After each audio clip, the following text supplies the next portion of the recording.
Well, it's Friday, and you all know what that means. That means once again we get to review AEW Rampage. We got some amazing matches we're definitely going to be going around. We have, of course, some wrestlers coming from New Japan. As you know, we get closer and closer to Forbidden Door. It's going to be one hell of a show. And of course, we have NXT Level Up. So we're going to see who levels up on this episode. But also, we got some news updates to tell what's been going on in the world of pro wrestling, such as what events the promotions are being put out, who's being booked, what matches are being announced, any injuries, debuts, the whole enchilada. So, let's get ready for another episode of Deleted Wrestle Zone.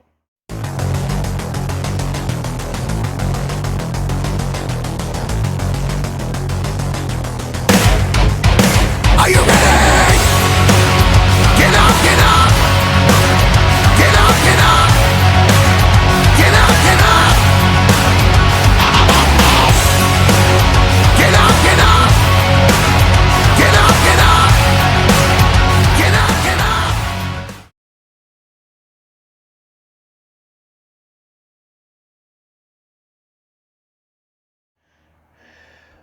Welcome, everybody, to the Deleted Wrestle Zone. All things that is pro wrestling with AEW, NXT, New Japan Pro Wrestling, Impact Wrestling, the National Wrestling Alliance, various promotions, wrestlers, matches, and championships. I am your host, J Rod here. So, welcome everybody to our episode today. If you are new to this channel, then click like or subscribe to this channel. Let's get started with our very first review. Our first review, we have AEW Rampage. Now it's opened up. We have Chaos members consistent of the Best Friends, Chuck and Trent, along with Rocky Romero, and of course, Yo, where they take on United Empire's Will Ospreay, Jeff Cobb, and Kyle Fletcher. They team up with Swerve Strickland. I have to say it was a pretty darn good match, because as you know, we know that Will Ospreay has one thing in mind. He wants to get his hands on Kenny to take back the IWGP United States Heavyweight title from him. But he has to go right now focus on the people in hand, and that is, of course, the members of Chaos. I have to say, as you know, if you guys remember history, Will Ospreay used to be a member of Chaos until he turned his back on them, all to his little jealousy towards Okada. But as always, Will Ospreay's continued to show in his reign. He applied the hidden blade on Yo, giving them the win.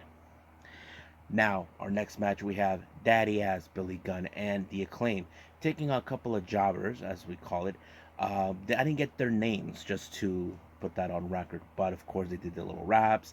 Then they tried to be sneaky with The Acclaim and all that. But it did not work. It ended with the mic drop, thanks to Max Caster giving them win. However, this is a very much interesting part of the post-match promo. Harley Cameron from QTTV shows up. I don't know what's their beef towards The Acclaim. So basically, that's what's been going on. She comes out to saying that, Max Caster's not the best rapper in the world. And she even tried to hit on Anthony Bowens. But what makes it so interesting about this is that if you guys know or not, Anthony Bowens is real life gay. We never seen anything like this because normally WWE doesn't actually advertise it that much in public, even though we know certain wrestlers that announce that they're gay and that meant something. But the way they did it, I have to say they did it very perfectly in my opinion.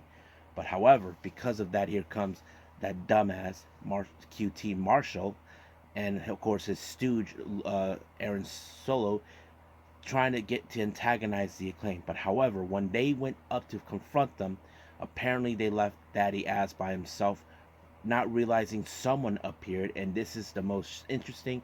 We have Johnny Multiple, now goes by Johnny TV, attacks Daddy Ass. So I don't know what's the significance, of course, of seeing why they decided to attack The Acclaim or Daddy Ass. But sooner or later, The Acclaim and Daddy Ass are not going to forget this. They will get their revenge at some point. So that's very interesting to see. Now, before we get to Forbidden Door, Swerve Strickland told MJF that he wants a shot of Tanahashi because he felt Tanahashi somehow cut in front of the line. He is determined to get to the top. So he said that he will take care of Tanahashi, and then hopefully make it to the top. As you know, Swerve's main problem is wrestlers who somehow steal the spotlight. He already did the same thing with Dustin Rhodes and all this other stuff, but that's how it goes. Now, our next match is part of the first opening round of the Owen Hart Tournament for the women's division. We have Sky Blue versus Anna Jay. Now, X Factor, those dumbasses, Menard and Parker, tried to get involved, but Sky Blue did not let this waver, even though when Anna Jay had this match right in her pocket. However, it tried to choke her out. It did not work. But, however, uh, Sky Blue was able to disorient Anna Jay in the bottom turnbuckle and then later apply Code Blue, giving her the advantage to move up to the next round. However, her next opponent is either Britt Baker or Ruby Soho. That is something we will see in due time. Now, this next match, this one was a very interesting one. We have Doiki versus Jungle Boy. I have to say, this was a pretty good match. Now, if you guys have noticed, this particular match, you saw Jungle Boy had the fans turn their backs on him. This was a very unprecedented thing I have expected. Now, the reason I say this, Jungle Boy has always been the face, but it was very interesting. Now, I already learned about this during social media on Twitter. People were talking about this match before Rampage was aired, and it was very interesting to hear. I mean, Doiki, I've always looked at him as the true underdog in pro wrestling. As you know, he was the guy who couldn't pick up good wins, and that's not to mention Despy used to criticize him, calling him a bitch because he couldn't pick up a win. But he has picked up wins here and there, but not the bigger ones he deserves to win. But we know he'll pull it off at some point in the future. But Jungle Boy, as you know, he has one thing eyes in the prize, and that is, of course, the IWGP World Heavyweight title. He sent a direct message to Sonata when he applied the skull in onto Doiki, pissing off the fans.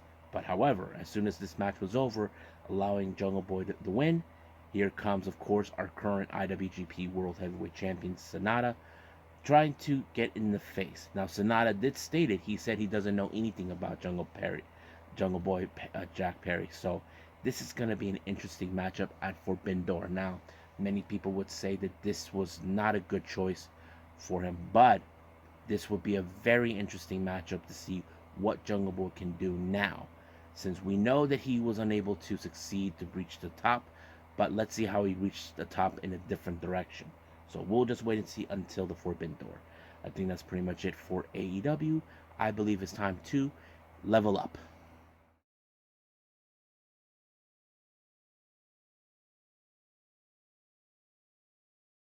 Okay, so who levels up on this latest episode of NXT Level Up? So let's find out. Our first match we have, of course, the underboss of the D'Angelo family, Channing Stacks Lorenzo, taking on Kel Dixon. Now, keep in mind, Stacks is continuing to fight out who is the ratted out, of course, Tony D'Angelo. So still unclear. So he did the same thing with Big Body Javi. So he's now doing it with Kel Dixon. However, I have to say this was a very impressive match to me to see Stacks, how he's performing, showing what he can do now that he is on his own for the time being until Tony D is released from jail.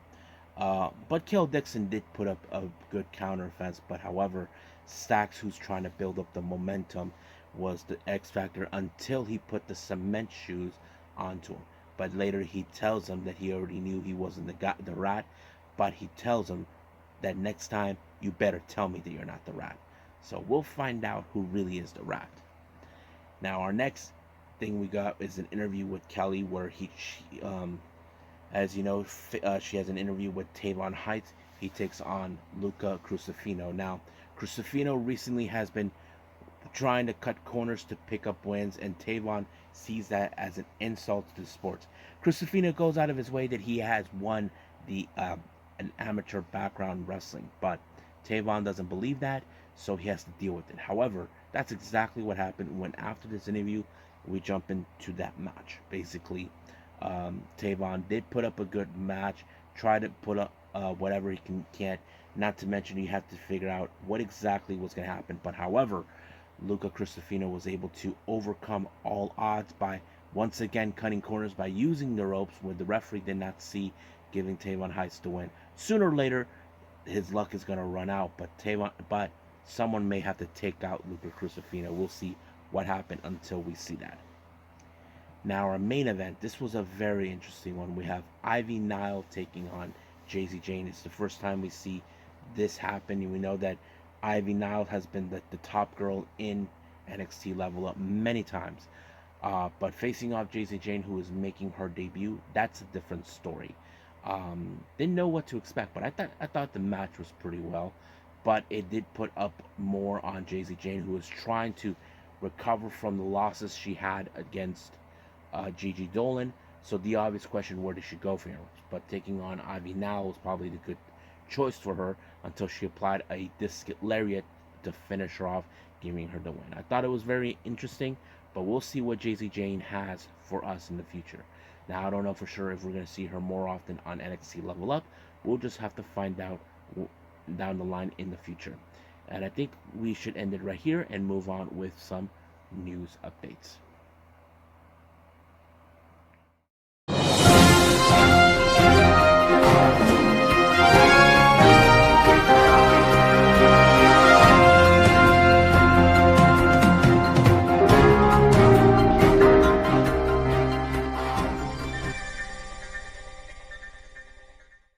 Okay, so welcome to our news update. So we only have 3 updates we really going to be telling about. So here they are. As you know, Prestige Wrestling has announced for the Roseland 6th event that will take place on September 1st.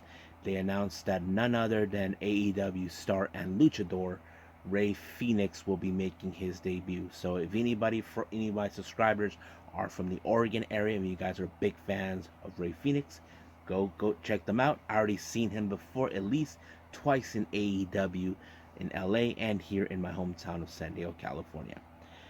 Now, as you guys remember, I've been reporting about the newest all-women's promotion that will be launching their first show in October on the 22nd, Kitsune Women's Wrestling. They put out an interesting tweet, and this one says, "What are you doing on October 22nd? At Mickie James." Do you guys understand what I'm saying?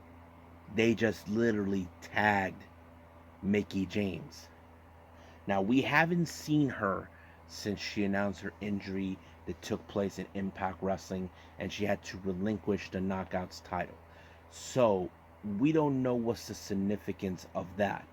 I'm going to see if I can get a hold of Eric Howards and he can try to explain that to me. It's very interesting that a promotion that's barely launching is now tagging Mickie James, but I know some of you would say it would be a good thing, but we don't know exactly what's the significance of that, but we'll find out. Now, for our final update, if you guys know the promotion in Japan, Just Tap Out, which is Taka Michinoku's promotion, but also serves as a dojo training new wrestlers.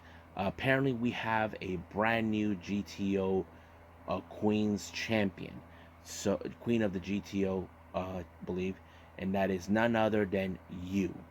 Yeah, you, which is YUU. You defeated Tomoka Inaba for this title. This was a very interesting thing. I mean, Tomoka has been the dominating champion, but now she lost against a much stronger competitor than her. That's going to be interesting. But the obvious thing is, who will be crazy enough to defeat her for that belt? Well, we'll see what happens down the future. So I think that's pretty much it, what we have. I think we'll just call it a day. Well, I hope everybody enjoys this episode. Coming up, we got Choco Pro taking place, and of course we have the upcoming what's the latest show? Oh yeah, GLEAT show taking place, and of course recently we have the latest GCW event, Ride or Die. I will probably be doing that at some other time, but also as we speak, we should be getting ready to see Stardom's recent show. We have two main event, two matches involving steel cage match. That's where we have, of course, the 5 or 6-on-6 elimination match. Loser leaves their unit between Oedo Tai and Queen's Quest, and of course we have the artist belts on the line between Julia and Tekla and Mai Sakurai, known as Body Bombers, taking on star members Mayu Iwatani, Koguma, and Azuki. And if there's any other events that I'm definitely going to be talking about, we'll just see. Oh yeah, and don't forget we got AEW Collision coming up. I'll be doing that as a priority. We'll just wait and see what happens until then. But for now, let's just end it right here, and I'll see you guys in the next DWZ time. Same DWZ channel. I must bid all of you adieu. So, goodbye. Mwah. And have a nice day. Bang.